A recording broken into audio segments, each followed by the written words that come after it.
এই কাদিয়ানির গোষ্ঠী এরা আমার নবীকে শেষ নবী মানতে চায় না, অথচ তারা ডাইরেক্ট কোরআনের একটা আয়াত স্বীকার করে।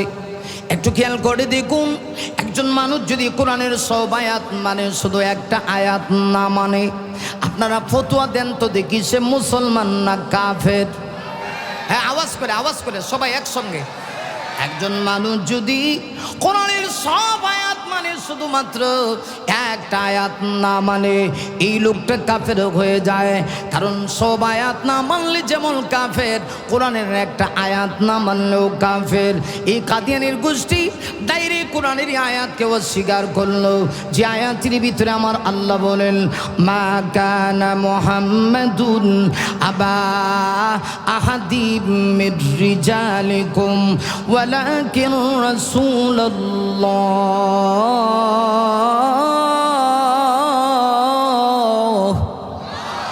আরো জোরে বলেন আল্লাহু আকবার। ওয়া খাতামান নাবিয়্যিন।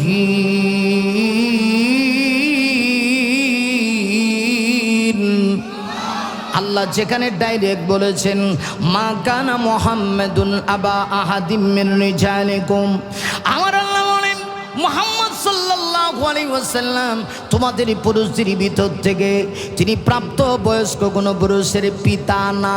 এর অর্থ হলো আমার নবীজির ছেলে সন্তান যারা ছিল এরা অপ্রাপ্ত বয়স্ক অবস্থায় দুনিয়া থেকে বিদায় নিয়েছে। তাই আল্লাহ ডাক দেয়া কয়, মুহাম্মদ সাল্লাল্লাহু আলাইহি ওয়াসাল্লাম তোমাদের প্রাপ্ত বয়স্ক কোনো পুরুষের পিতা না। তাহলে তিনি কে? আল্লাহ বলেন, ওয়ালাকির রাসূলুল্লাহ, তিনি আল্লাহর রাসূল। শুধু আল্লাহর রাসূল তা না, ওয়া খাতামান নাবিয়্যিন, তিনি সর্বশেষ নবী। দুঃখ লাগে, আফসোস লাগে, কিছু কুলাঙ্গারের বাচ্চা আছে নবীর উম্মত হওয়ার পরেও ডাইরেক্ট তারা কোরআনেরই আয়াত স্বীকার করে, ঠিক কিনা? এখন আসেন শেষ একটা ফতোয়া দেওয়া যায়। কথা আমার শেষ, খুব লম্বা করবো না, কিছু আবদারও আছে, একটা লোক ওটা বসা করবেন না আমার ভাইরা। কথা বলতে আজকে একটু কষ্ট হচ্ছে, মাইকটা ভালো হয়তো বা ভাই সেটিং করতে পারে নাই, আরেকটু যদি ভালো সেটিং হইতো আরও চমৎকার করে বলতে পারতাম। আর এলোমেলো পরিবেশ হলে আমি কথা বললেও মজা পাই না। এরপরেও আমার মনে হচ্ছে কেমন জানি আজকের এই মাহফিল সফল, কারণ আপনারা 3 দিন বিবি মাহফিলের শেষ বক্তার ওয়াজ শুনেছেন। সব জায়গায় শেষ বক্তার ওয়াজ শোনে না মানুষ, কথা কোন ঠিক কিনা? আছে না এরকম? শেষ বক্তার ওয়াজ শোনে না। এখন একটা বেলকিবাজি হয়ে গেছে, খালি প্রধান বক্তার চেহারাটার দিকেই মানুষ দৌড় মারে। তবে আপনারা আজকে যে শুনেছেন আমি আন্তরিকভাবে মোবারকবাদ জানাই। আমার ভাইরা, সম্মানিত সুধী, আমি যেই কথা বলছিলাম একটু খেয়াল করেন। ওরা যাকে নবী মানে শেষ নবী বলে, তার নাম হচ্ছে গোলাম আহমদ কাদিয়ানি। লোকটার বাড়ি হলো পাকিস্তানের পাঞ্জাব এলাকায়, সেরাক বিবির ফোলা। হে নাকি শেষ নবী। আচ্ছা শুনেন, হে যদি শেষ নবী হয়, হায় হায় নাউজুবিল্লাহি মিন যালিক, এটা কোনো মুসলমান বিশ্বাস করতে পারে না। কারণ নবী কেউ ইচ্ছা করলে হইতে পারে না, নবীগণ আল্লাহর পক্ষ থেকে নির্বাচিত, কথা কোন ঠিক কিনা? ঠিক। এবার একটু খেয়াল করেন, হেরা যাকে নবী মানে, এই লোকটা ইন্তেকাল করছে কোথায় জানেন? ডাইরেক্ট বাথরুমের ভিতরে। এখন নবীদের ব্যাপারে একটা মাসআলা বলি। মাসআলা হলো, এই নবীরা যে যেখানে মৃত্যুবরণ করে তাদেরকে সেখানেই দাপন করা লাগে। সুবহানাল্লাহ জোরে কর। নবীরা যে যেখানে মৃত্যুবরণ করে সেখানেই দাপন করতে হয়, অন্য কোথাও দাপন করলে চলে না। তাই যদি হয় তাহলে ওই পাঞ্জাব এলাকার সেরাক বিবির ফুলা যে বাথরুমের ভিতরে মৃত্যুবরণ করছে, মাসআলা অনুযায়ী হেরা নবীরে কিয়ামত পর্যন্ত বাথরুমের ভিতরে একবারে যাইতে দুইরা হান্দায়া বাথরুমের ভিতরেই রাখা লাগবে। কথা কোন ঠিক না? ঠিক। তাই এটা না মাসআলা। একটা কথা মনে রাখবেন, পৃথিবীতে আল্লাহ যত নবী রাসূল পাঠাইছে, কোন নবীকে আল্লাহ নাপাক জায়গায় মৃত্যু দেয় নাই।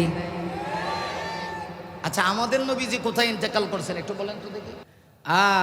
কোন রুমে থাকতেন? আম্মা জান হযরতে আয়েশা সিদ্দিকা রাদিয়াল্লাহু আনহার হুজরায়। সুবহানাল্লাহ কইতেন না? আমার নবীজি ইন্তেকাল করেছেন, নবীজি ওফাত হয়েছে আমার মা আম্মা জান হযরতে আয়েশা সিদ্দিকা রাদিয়াল্লাহু আনহার হুজরায়। এজন্য নবীজি সেখানেই শুয়ে আছেন। সেখানে আমার নবীজির রওজা মোবারক।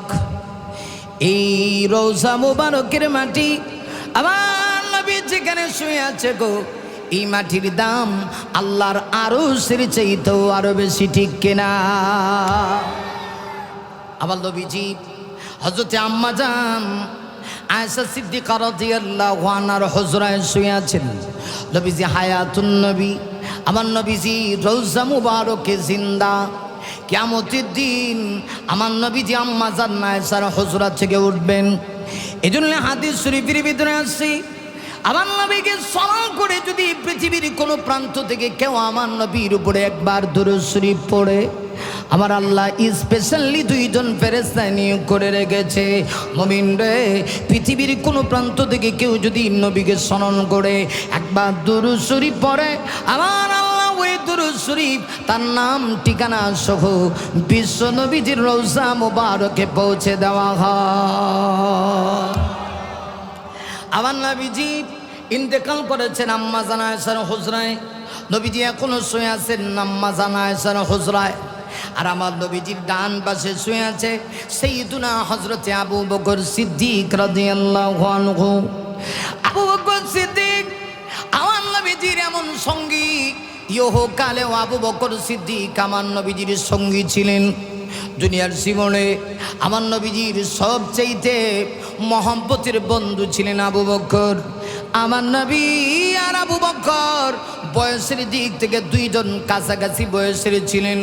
আবু বকর সিদ্দিক রাদিয়াল্লাহু আনহু আমার নবীজির বয়সের চাইতে 2 বছরের ছোট। আমার নবী যখন ইন্তেকাল করে নবীজির বয়স ছিল 63 বছর। আবু বকর সিদ্দিকও যখন ইন্তেকাল করে আবু বকর সিদ্দিকেরও বয়স ছিল 63 বছর। একটু খেয়াল করে দেখুন, আবু বকর সিদ্দিক রাদিয়াল্লাহু আনহু ইন্তেকাল করার আগে তিনি কিন্তু 2 বছর রাষ্ট্র পরিচালনা করেছেন। সাধারণ কথা না, নবী নাই, খুলাফায়ে রাশিদিন ছিলেন 4 জন মুসলমানদের খলিফা।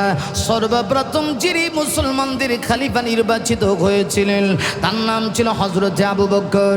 নবীর ইন্তেকালের পরে আবু বকর সিদ্দিক 2 বছর রাষ্ট্র পরিচালনা করছেন। এই 2 বছর রাষ্ট্র পরিচালনা করতে গিয়া আবু বকর সিদ্দিক আমার নবীকে এমনভাবে অনুসরণ করেছে, দুনিয়াতে যেমন আবু বকর আমার নবী দুনিয়াতে বেঁচে থাকা অবস্থায় মহব্বত করত, দুনিয়ার থেকে চলে যাওয়ার পরেও আবু বকর আমার নবীর মহব্বত ছাড়ে নাই, আবু বকর আমার নবীর আদর্শ ছাড়ে নাই। এই জন্য আবু বকর সিদ্দিক রাষ্ট্র পরিচালনা করার পরেও আবু বকরের ভিতরে কোনো অহংকার ছিল না। হযরত আবু বকর 2 বছর রাষ্ট্র পরিচালনা করছেন, রাষ্ট্রের পক্ষ থেকে তেমন কোনো বাতা নেন নাই। আবু বকর সিদ্দিক তিনি সারা জীবন রসুলের আদর্শ গ্রহণ করেছেন। নবীর ইন্তেকালের পরেও আবু বকর এমনভাবে নবীকে ফলো করতেন, রসুল যেমনভাবে জৈতুনের তেল দিয়া আমার নবী যেমনভাবে রুটি খাইতেন, হযরত আবু বকর সিদ্দিক নবীকে ফলো করে এইভাবে তিনি খানা খাইতেন। শুধু তাই না, ইন্তেকালের আগে আবু বকর সিদ্দিক তিনি ওসিয়ত করে গেলেন, শোনো ওরে সাহাবীরা শোনো, আমার ইন্তেকালের পরে আমি যখন দুনিয়া থেকে বিদায় নিয়ে যাব, সর্বপ্রথম আমার লাশটা তোমরা বিশ্ব নবীর রওজার সামনে নিয়ে যাবা।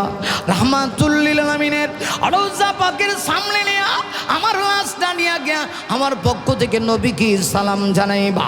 সালাম জানানোর পরে নবীজি যখন সালামের জবাব দিবেন, জবাব দেওয়ার পরে তোমরা দাঁড়ায়া আমার পক্ষ থেকে নবীকে বলবা, ইয়া রাসূলুল্লাহ, আপনি ইন্তেকাল করার পরে দুনিয়ার জীবনের আপনার সাথী আবু বকর 2 বছর আপনার অনুপস্থিতিতে রাষ্ট্র চালাইছে। ইয়া রাসূলুল্লাহ, আবু বকর সিদ্দিকের উপরে যদি আপনি সন্তুষ্ট হয়ে থাকেন, হযরত আবু বকর আমাদেরকে ওসিয়ত করেছে আমরা যেন আপনার পাশে আবু বকরকে রেখে যাই। ওরে সাহাবীরা শোনো, এই অবস্থায় যখন রওজা মুবারক থেকে আওয়াজ যদি পাও আমাকে নবীর কাছে তোমরা দাফন করে দিবা, আর না হয় আমার নবীর কাছে তোমাদেরকে দাফন করা লাগবে না, অন্য কোনো জায়গায় আমাকে দাফন করবা। যদি রাসূল আওয়াজ দেয় বুঝতে হবে নবী যে আমার ব্যাপারে সন্তুষ্ট। সাহাবীরা তাই করলেন। হযরত আবু বকর সিদ্দিক ইন্তেকালের পরে তার লাশ নিয়ে হাজির হয়ে গেলেন, সালাম দিলেন, বিশ্বনবীজির রওজা মোবারক থেকে জবাব দিলেন। আর সাহাবীরা বলে, ইয়া রাসূলুল্লাহ, আপনি যদি সন্তুষ্ট হয়ে থাকেন আপনার সাহাবী আবু বকরের রাষ্ট্র পরিচালনার উপরে, তাহলে আবু বকরকে আপনার ডান পাশে শোয়া যাইতে চাই। সেমনি কথা বলেছি। সাহাবীরা বলেন, আমরা তখন শুনতে পাই রওজা মোবারক থেকে আওয়াজ এসে গেল, আদখুলিল হাবিবা ইলাল হাবিব। রওজা মোবারক থেকে আওয়াজ আসছে, হ্যাঁ, আবু বকর দুনিয়ার জীবনেও আমার বন্ধু ছিল, কবরের জীবনেও রওজা মোবারকের পাশে আবু বকর আমার বন্ধু হয়ে থাকবে। সুবহানাল্লাহ। বন্ধুকে বন্ধুর কাছে রেখে যাও। হযরত আবু বকর সিদ্দিককে আল্লাহর রাসূলের ডান পাশে শোয়ানো হয়েছে, আর বাম পাশেই হলো রাসূলের রওজা মোবারকের পাশে শুয়ে আছেন হযরত ওমর ইবনুল খাত্তাব রাদিয়াল্লাহু তাআলা আনহু। যে ওমর ইসলাম ধর্ম গ্রহণ করার পূর্বে, নবীর আদর্শ গ্রহণ করার পূর্বে ওমরের কোনো দাম ছিল না। ওমর ছিল লম্বা, ওমর ছিল লম্বা। মক্কাতে ওমরের কোনো দাম নাই। ওমর ছিল ছাগলের রাখাল। একটা রাখালের আর কি পরিমাণ মর্যাদা হতে পারে? কিতাবে এসেছে হযরত ওমর রাদিয়াল্লাহু আনহু একদিন মক্কার মরু প্রান্তরের পাশেই একটা উঁচু জায়গা দিয়া হযরত ওমর যাচ্ছে, সঙ্গী সাথী তার সঙ্গে যাচ্ছে। যখন তিনি খলিফা হয়ে গেলেন, খলিফাও তো এমন খলিফা, বাংলাদেশের মতো একটা দেশের প্রেসিডেন্ট না, পৃথিবীর অর্ধেকটা পৃথিবীর বাদশাহ। আরো আসতে কোন সুবহানাল্লাহ। সম্মানিত ভাইরা, একটু খেয়াল করেন, হযরত ওমর রাদিয়াল্লাহু আনহু মুসলিম জাহানের খলিফার আগে ছিল ছাগলের রাখাল। রাখালও এমন রাখাল যে তিনি কয়েকটা পালের ছাগলের রাখালগিরি করতেন। সন্ধ্যার টাইমে আসলে পরে হযরত ওমর নিজে উঁচু উঁচু প্রান্তর দিয়ে যখন হেঁটে যাচ্ছেন, সঙ্গী সাথীরা দেখে যে হযরত ওমরের চোখ দিয়ে পানি পড়তেছে। সুবহানাল্লাহ বলবেন না? হ্যাঁ, খলিফাতুল মুসলিমিন, আপনার চোখ দিয়ে এইভাবে জোর জোর জোর জোর করে পানি পড়ে কেন? হযরত ওমর ডাক দিয়া কয়, ইসলাম ধর্ম গ্রহণের পূর্বে আমি ওমরের কোনো দাম ছিল না, আমি জিরো ছিলাম, আমার কোনো সম্মান নাই। আমি ছিলাম ছাগলের রাখাল, অনেকগুলি ছাগলের পাল আমার রাখার দায়িত্ব ছিল। সন্ধ্যার টাইমে আসলে পরে কিছু ছাগল আমি রেখে যাইতাম পালের, আরও কিছু ছাগল আনার জন্যে। এসে দেখতাম এইগুলা থেকে কিছু চলে গেছে, আবার নিয়ে আসতাম। সমস্ত পালের ছাগলগুলিকে আমি এক জায়গায় করতে পারতাম না।